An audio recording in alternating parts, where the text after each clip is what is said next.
Ena izmed glavnih novosti je, da smo v letošnjem letu dogajanja Poletja v Celju poskusili razpršiti na celotno mestno jedro, tako da smo vzpostavili dve novi prizorišči, se pravi trg pred kinom Metropol in pa dvorišče na Knežjem dvorcu, kjer bo dejansko se izvajali koncerti klasične glasbe. Pri Metropolu bojo bolj zabavni dogodki, tako da verjamem, da bojo vsi ti sladokusci našli nekaj za svoje. Ostajajo pa ostala prizorišča, se pravi Krekotrg, Vodni stolp in pa dogajanje na Starem gradu, ki je pa predvsem tržno, to pomeni, da se bojo za te dogodke pač pobirala vstopnina.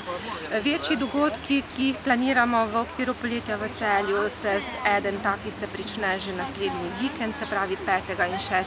junija, ko pričenjamo z prireditvijo Dobimo se v mestu, ki smo jo lani izvedli prvič. Letos to delamo v sodelovanju s City centrom, ko v petek izbiramo City band.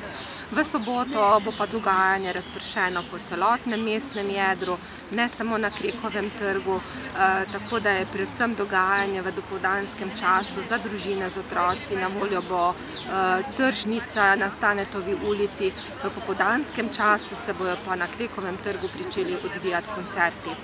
Pestra ponudba bo tudi na Starem gradu. 13. junija nam že, lahko rečem, tradicionalno prihaja na obisk hrvaški legendarni pevec Oliver Dragojević.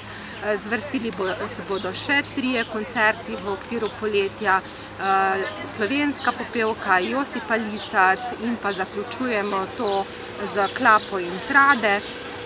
Potem imamo tudi 3 komedije na Starem gradu, mislim, da je zelo dober izbor, da bodo dobro obiskane, in pa nekako celotno to dogajanje poletja bomo zaključili z dvodnevno prireditvijo Dežela Celjska vabi, ki smo jo lani v petek že izvedli v mestnem jedru, tako bo tudi letos. Sam zaključek te prireditve bo pa v soboto na Starem gradu.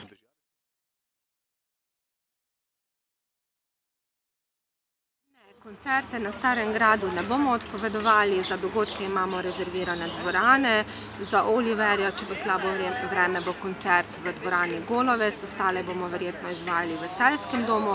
Mogoče bi še omenila, da za vse te koncerte imamo organiziran tudi brezplačen avtobusni prevoz, to pa zaradi tega, ker je parkirišče na gradu premejhno za tako množico ljudi in da se s tem nekako glede parkiranja izognemo slabi volji, smo to že v lanskem letu uvajali, tako da ljudje, ki bodo prišli na koncert, bodo imeli na voljo brezplačen avtobusni prevoz do Starega gradu.